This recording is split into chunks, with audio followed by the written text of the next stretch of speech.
नमस्ते, मेरा नाम उमा है और आप ऑर्डिनरी देख रहे हैं। वर्ल्ड ब्रेस्ट फीडिंग वीक हर साल अगस्त के पहले सप्ताह में मनाया जाता है। नवजात बच्चे के लिए माँ का पहला गाढ़ा दूध बहुत फायदेमंद होता है। जन्म के बाद 6 महीने तक उसे माँ का दूध ही पिलाना चाहिए, लेकिन हमारे आसपास कई लोग ऐसे हैं जिन्हें ब्रेस्ट फीडिंग कराना सही नहीं लगता। ब्रेस्ट फीडिंग से जुड़े कई मिथक हैं जो सालों से चल रहे हैं और जिन पर लोग आज भी भरोसा करते हैं। लोगों के इन्हीं मिथकों की सच्चाई जानने के लिए हमने अपोलो के गायनेकोलॉजिस्ट डॉक्टर पुनीत बेदी से बात की। उन्होंने ब्रेस्ट फीडिंग से जुड़े कई मिथकों के बारे में हमें बताया कि पहला मिथक ये कि 2-3 साल के बच्चों को ब्रेस्ट फीडिंग कराने से अस्थमा की समस्या हो जाती है। लोगों को लगता है कि अगर 2-3 साल तक की उम्र के बच्चों को फीडिंग करवाते रहे तो उसे अस्थमा हो जाएगा या उसे कोई सांस की प्रॉब्लम हो जाएगी। उन्हें ऐसा इसलिए लगता है क्योंकि जब बच्चा ब्रेस्ट फीडिंग करता है तो उसकी नाक दबती है, वो सांस नहीं ले पाता है। इस मिथक के बारे में डॉक्टर पुनीत से पूछा तो उन्होंने कहा कि ऐसा सोचना मूर्खता है और वैसे भी 2-3 साल तक के बच्चों को दूध पिलाने की ज़रूरत क्या है, क्योंकि बच्चों को तो सिर्फ 6 महीने की उम्र तक ही माँ का दूध पिलाया जाता है। उसके बाद तो उसे हल्का खाना ही देना चाहिए। दूसरा मिथक ये कि माँ का पहला दूध बच्चे के लिए हेल्दी नहीं होता है, क्योंकि माँ का जो दूध होता है पहला वो गाढ़ा होता है, उसे नहीं पिलाना चाहिए। इसलिए उसकी जगह पे लोग शहद चटा देते हैं, कहते हैं वो हेल्दी होता है और शुभ भी होता है। पर इस पे डॉक्टर का कहना है कि माँ का पहला गाढ़ा दूध ही बच्चे के लिए फ़ायदेमंद होता है, अच्छा होता है, बच्चे के हेल्दी रहने के लिए ज़रूरी भी है।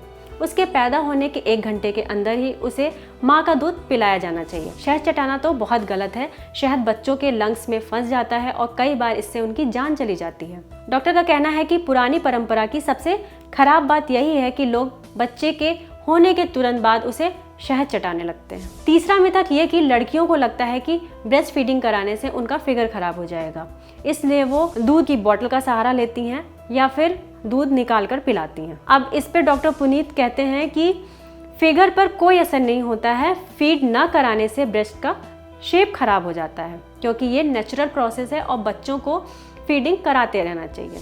चौथा मिथक ये है कि प्रेग्नेंट होने पर फीडिंग कराना बच्चे के लिए हानिकारक होता है। कई लोगों का मानना है कि अगर माँ पेट से है, प्रेग्नेंट है और वो अपने बच्चे को ब्रेस्ट फीडिंग करवा रही है तो वो उस बच्चे के लिए सही नहीं होगा जिसे फीड करवा रही है, क्योंकि उस समय माँ का दूध हेल्दी नहीं होता, बच्चे को नुकसान हो सकता है। इस पर डॉक्टर का कहना है कि अगर प्रेग्नेंट लेडी फीड करवाएगी बच्चे को तो उससे उसकी सेहत पर असर पड़ेगा और साथ में जो उसके पेट में बच्चा पल रहा है उसके पोषण पर भी असर पड़ेगा, क्योंकि उसे पोषण नहीं मिल पा रहा होगा। इसलिए कहा जाता है कि प्रेगनेंसी में फीड नहीं करवाना चाहिए, लेकिन जो बच्चा दूध पी रहा है तो उसे कोई नुकसान नहीं होगा, मतलब जिसे वो फीड करवा रही है उसे कोई नुकसान नहीं होगा। 5वां मिथक ये जो सभी घरों में अक्सर बोला भी जाता होगा कि अगर माँ बीमार है तो वो बच्चे को दूध ना पिलाए, नहीं तो बच्चा बीमार हो जाएगा।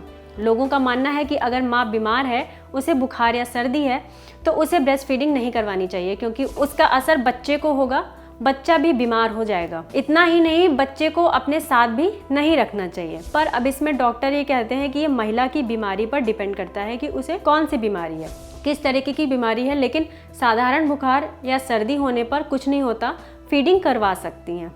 अगर कोई बीमारी है तो उसकी सलाह डॉक्टर से ज़रूर लेनी चाहिए।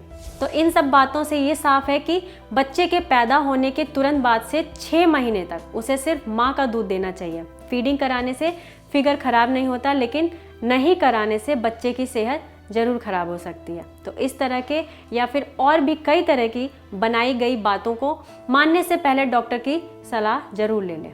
इस पूरे मुद्दे पर आपकी क्या राय है हमें कमेंट सेक्शन में ज़रूर बताएं। अगर आप ये वीडियो फेसबुक पर देख रहे हैं तो फेसबुक पेज को लाइक कर दें। अगर आप वीडियो यूट्यूब पर देख रहे हैं तो यूट्यूब चैनल को सब्सक्राइब कर दें, साथ ही बेल आइकन भी प्रेस कर दें। जैसे ही कोई नया वीडियो अपलोड हो, नोटिफिकेशन सबसे पहले आप तक पहुँचे। Thank you.